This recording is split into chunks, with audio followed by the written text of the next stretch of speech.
frankly speaking, it's a different story nowadays. I mean, I still really love what I do, but I have to look at numbers nowadays. The company's bigger, there's more risk, there's more responsibilities and so on. Back in the days, responsibility was me. And me was really happy with a little everything. Like can I pay my rent? All right. Can I get some food? All right. Let's fucking go. That's all I needed, to be honest. I never thought about more than this. Hey, SE Historian here. Today we have a little chat I had with none other than Dennis TaKe Gallen of TaKeTV when I was in Germany for Home Story Cup 24. Dennis and I had a wonderful conversation starting with his first taste of gaming as a child, all the way to his appreciation of the StarCraft community for its help on the growth of his company. If you don't want to miss out on future releases with industry titans like this, be sure to get subscribed as I have a lot more coming. If you really love what I do here, consider supporting me on Patreon. It does a lot to help the channel. The link is in the video description. That said, let's jump in to my word with TaKe. Okay, so Dennis, thank you so much for taking the time today, man. I really appreciate it. Yeah, you're welcome. Good to see you again. Of course. So, how did you first get involved with gaming?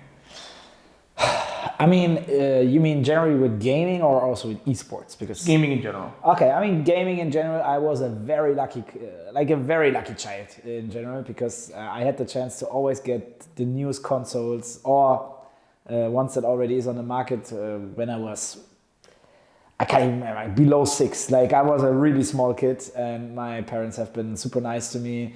I had the first Nintendo. I had the Commodore 64. I had the Amiga 500. Like all these older stuff as well, and it started very early for me, and also with the 284, the first PC with like one of the first PCs without the CDs, still with the floppy disk. Yeah, floppy disk, that kind of stuff. And I upgraded to 486, which was the first CD hardware there involved. It was really nice. So yeah, I mean, I had the chance to get involved with all that stuff very early, and I started playing whatever came in my hands. Back in the days, you were lucky when your cousins also brought some games. Like for the Amiga, for example, Civilization 1, actually one of my all-time favorites back in the days on the Amiga 500. I played it many hours. Yeah, and this is actually how it started. I mean, I remember one Christmas, I mean, it's December here right now, where my parents actually gifted me the Amiga 500. I was overwhelmed, like really overwhelmed. There was tons of games on top of that. Yeah, I mean, this is how it started, kind of. That's awesome. It's a really early on in the complete history of video gaming anyway. Yeah. So you were really invested in the Warcraft community, correct? Yes. I mean, StarCraft 1 I started, and then Warcraft 3. I mean, I played Warcraft 2. I didn't really play Warcraft 1, to be honest, but Warcraft 2 I played a lot. That was more like on a casual level, like at home with friends.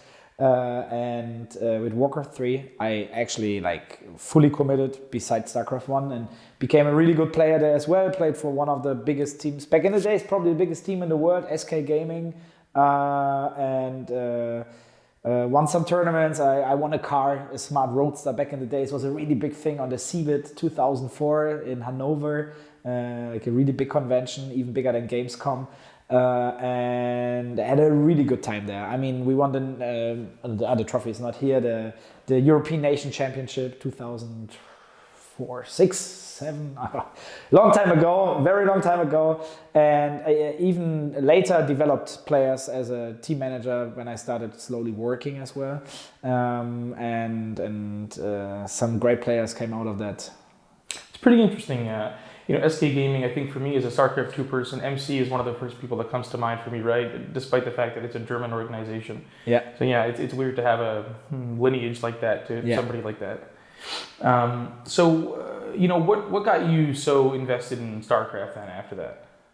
Really easy. I mean, I played StarCraft 1. I think thinking about how committed I ever was into something, I think, frankly speaking, StarCraft 1 was the one game. Like, I've never been grinding more. I mean, I'm a grinder in general in playing games. When I start playing a game, I have to, like, if I like it, competitive-wise, I don't gonna stop if I have time. StarCraft 1 was a different level. Warcraft 3, it really hit me up quick because I could start playing the game high level from the very beginning, and I was really lucky, like being really high very early. And then with StarCraft 2, it was a no-brainer. The game was a little slower than StarCraft 1, faster than Warcraft 3. It felt really nice. I mean, I wasn't a pro player with StarCraft 2 anymore, but I could start actually developing stuff, organizing tournaments, and like build a community, and that was so awesome. And I really like to be that guy. I mean, I'm really that guy that is always like bringing people together and let's do some cool stuff together. And StarCraft 2 was just a great game with a great community. It combined some of the Warcraft people and a lot of the old StarCraft people. The perfect fit, and yeah, just amazing, to be honest. So how did you end up getting involved doing a lot of commentary? Yes, I mean, it started me switching from a Warcraft 3 commentator in the end into a StarCraft 2 commentator in the beginning. I even hosted once Intel Extreme Masters, all the German championships. From there, slowly, I started doing some stuff at home, like my first small things, because I worked with ESL back in the days. They hosted all the stuff, and I did the commentary, the hosting, and so on and so on. And yeah, from there it all started, and I felt like, okay, let's invite some friends like TaKe, and back in the days it was Dark Force and TLO and so on, some old Liquid guys. And started organizing some small events with some really small prize pool. $500 back in the days was a lot, actually, at least for me. And and this is how it all started. And from there, it stepped up over time. Was there a specific point where you realized, like, okay, TaKeTV is going to become a really big part of your life? In the beginning, you were just doing. You didn't think too much. As I am a grinder in playing games, I started grinding. I didn't ever feel like it was work, but I felt like I want to do this so much, and it felt a little bit like playing the game, but just organizing everything surrounded by the game. And I didn't really have. I worked like 16 to 18 hours every day, like 7 days straight. And as I said, I didn't feel like work. I think otherwise I couldn't make it. But I was just doing. I was like, okay, this is the next great idea. This is the next. I never thought about it like this. It was already a big part. It was the biggest part of my life, but I didn't really recognize it, to be honest. I just enjoyed the moment, and I'm really grateful for that. Yeah, I mean that sounds like a fabulous experience, right? Because even if it's a ridiculous amount of work and you really are putting in a crazy number of hours, if you're not quite realizing it, it's probably because you might be doing the right thing. Absolutely. And frankly speaking, it's a different story nowadays. I mean, I still really love what I do, but I have to look at numbers nowadays. The company's bigger, there's more risk, there's more responsibilities and so on. Back in the days, responsibility was me. And me was really happy with a little everything. Like can I pay my rent? All right. Can I get some food? All right. Let's fucking go. That's all I needed, to be honest. I never thought about more than this. Yeah. So this is kind of my next point, actually. So how many people does TaKeTV employ these days, roughly? I mean, our structure is a little different. I just recently, not too long ago, founded a holding to have all the companies, which is 5 in the holding, and TaKeTV is the biggest one at the moment out of it. We are pretty much like 100 people now, full time. Working mainly on esports and gaming. I mean, gaming is also a big, if you separate it, we also do a lot of gaming nowadays, but other esports titles like, I don't know, sometimes League of Legends, Valorant, and other games, right? Sure. How do you deal with the stress of being responsible for so many people's livelihoods? Well, that's a good question. I mean, I'm that guy that likes to take responsibility. I think I can handle it kind of well. I mean, I think a lot about responsibility in general, but not in a way that it stresses me out in a negative way. I always think about solutions and how can we figure it out, and what's the next step to manage to do the right thing. This year has been a kind of struggling year in general, to be honest. I mean, I think we as a company or the company did a good job Even though we did a good job, it was pretty rough this year. So the stress is going up in these moments. But you need a vision, you need a goal, you need to see something in the end of the tunnel. And as long as you can see that, it doesn't stress me out in a way that it stresses me too much in a negative way. And I can see where we are going, and it looks, I think there's the bright side somewhere there. So yeah, do some sports, talk to people that gives you good advices, and get your head clear sometimes, right? That's important as well, even though it's hard. It's like your responses are, tailor-made to my questions here. So I think the next thing I kind of was wondering about, so you've reached obviously, a point where the company is pretty big and sustainable, but what are your long-term goals? Where do you see the organization in 5 years and 10 years? There's a pretty clear plan, to be honest. Pretty clear, whatever that means in gaming and esports, to be honest. Generally speaking, I'm still the owner of the company, but I have like a core of people that is really like very close, deciding everything with me together. So far, I never put my veto up there. The goal is we are focusing a lot on the DACH region, which is like all the German-speaking countries.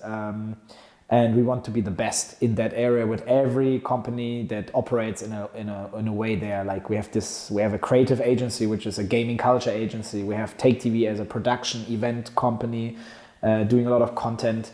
We have our bars, like in at the moment 3, soon 4 cities.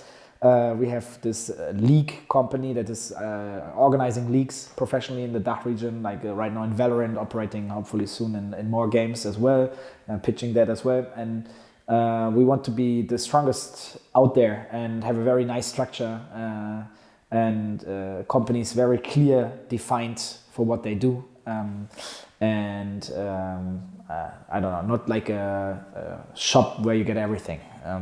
So yeah, we're working on that really hard. This year is very hard for me, to be honest. I think I stopped working tonight at like 3 a.m. in the morning. We stopped playing the tournament just really at 3 a.m. as well. Yeah. So it's long days at the moment. But yeah, it's all about vision, focus, and the right decision making here at the moment. Bring the right people on board. It's really, really important. You need the right people to work with you. And this is part of my job, like bringing the right people, getting the right idea out there, and explain where we want to go, and align everyone. That's what I can do. Sounds like a comprehensive plan. So, you've been involved in the esports industry for, like decades now or thereabouts. How would you say the industry has changed over the years? Esports, looking at like end of 90s, start of 2000, it's almost like for me, it's pretty much like almost 25 years now. I was a kid, looking not too much into the business back in the days, but early I started already. It's a crazy ride we all had, like starting with like basically nothing, getting not paid for anything you do, into a full industry. People getting paid pretty good not everywhere, but there's some people making good money. I haven't been dreaming about that back in the days, that everyone can have a living out of that. We just did it because we had a lot of passion. And when I started my first job at ESL, I got like $800 out there by working, 60 to 80 hours easily. But I loved it. I loved it. I never thought about the money. It was like, yeah, it's enough. I was still living at home, so it was easy. But frankly speaking, I took all the experiences and the memories with me. That was like so valuable, and helped me being that person nowadays. Looking at everything, it went up by a lot. There was a lot of money in the market as well. It changed lately. The economy-wise, it looks a little different. Teams are doing worse. Investments are going away. And I feel like it's the time to consolidate at the moment and restructure stuff, and rethink of how we do esports, and it also has to develop. We can't always do the same. I mean, it's more than 20 years now. I think it's a good time to rethink everything, and I like to be that guy as well. At least here in the German market, I'm that guy that is really annoying, telling the people we have to change stuff, but not only tell them. I already started pushing to change stuff, and I hope for the better. But as you can always see, if there's a few people pushing stuff and other people believe you, then they follow, and then actually the change is starting.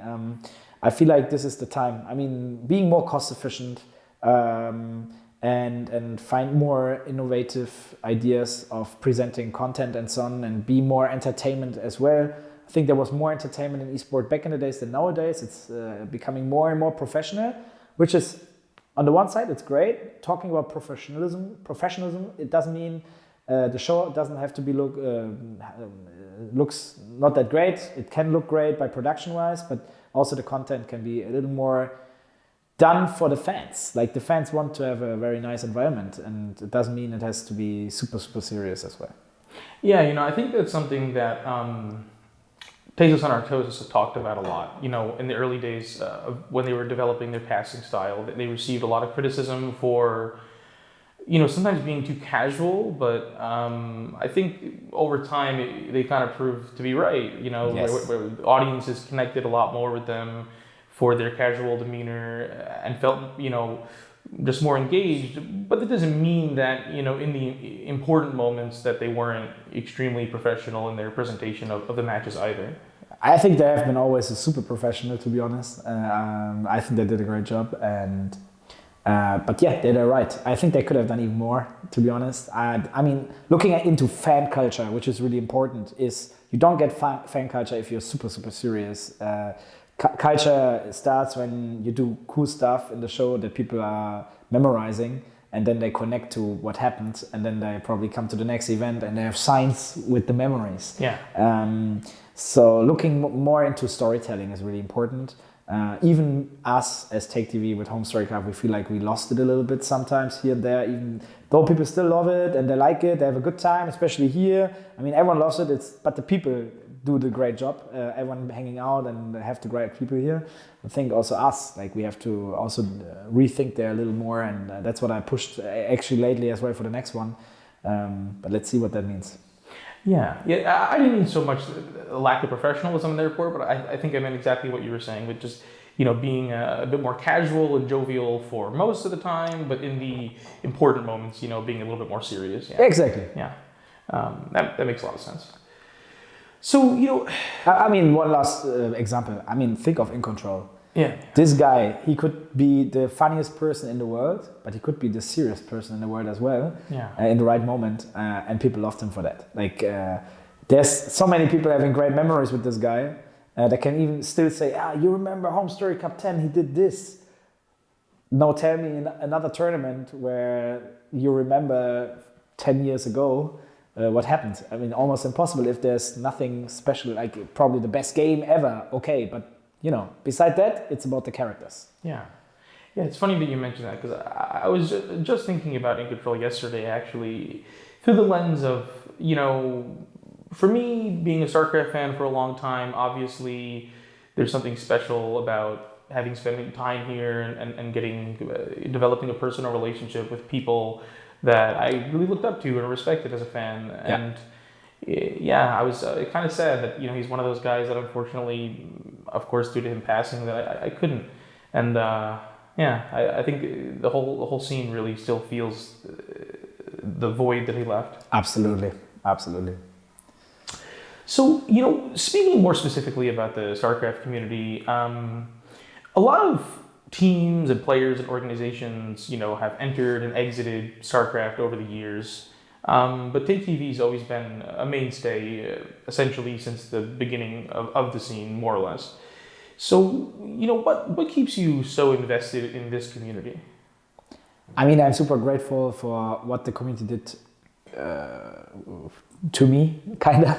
I mean, my whole business started because of, I commentated before TaKeTV started with ESL and so on, but becoming self-employed was just possible because of the community. Like, people loved what I did back in the days. They supported it heavily. By just watching, it already was enough. I mean, back in the days, donations was not even a thing.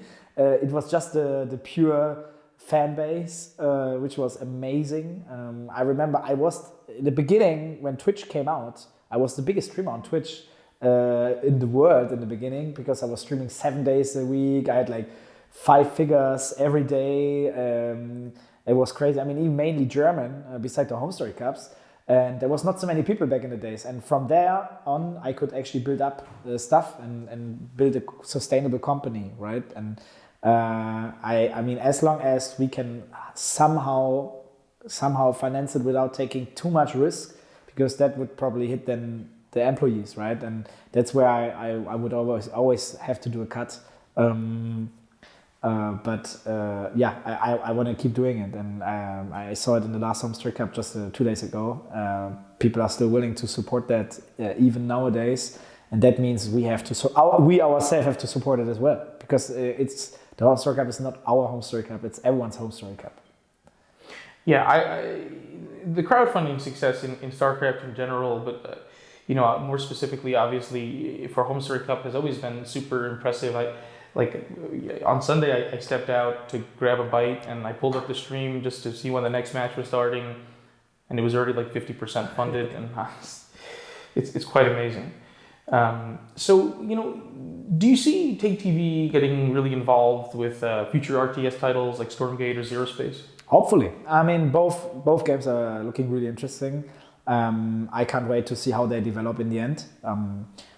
It's speeding up quite a lot at the moment. I would love to see RTS becoming bigger. I think it's a really, really, really, really tough challenge in general, but we will absolutely give it a try. I will play the game, we will check it out. Hopefully we can do the German stuff and probably even host a Home Story Cup like event. Let's see how the developer like it. I mean, we already had some good chats with the Stormgate people, but yeah, there's more space for more chats with the both games, right? And I mean, it would be amazing, and if we can have a part in that and support it as well, we absolutely would like to do it.